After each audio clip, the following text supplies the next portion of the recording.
A Tasmanian-based charity is lending sheep and goats to poor nomads in Tibet. The nomads then have 5 years to pay back the sheep bank in kind. The project's been so successful it's being expanded to a second community in Western Tibet. Tasmanian academic Colin Butler and his wife Susan set up the benevolent organisation for Development, Health and Insight, or BODHI, in the late 1980s.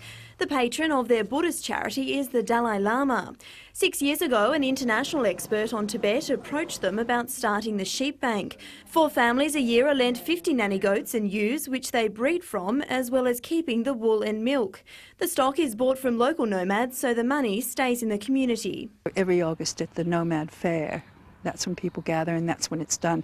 Originally we started with sheep, but they also requested goats.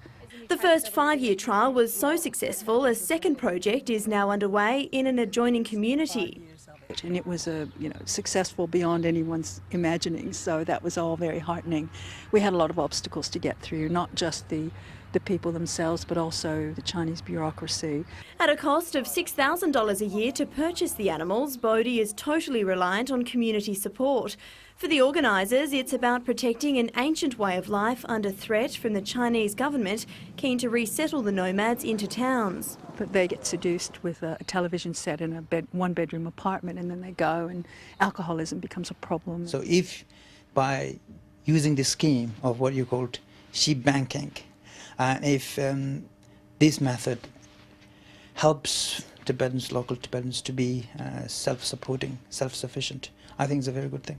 BODHI is Tasmania's only international operating non-government organisation. Penny Anderson, ABC News, Campbelltown.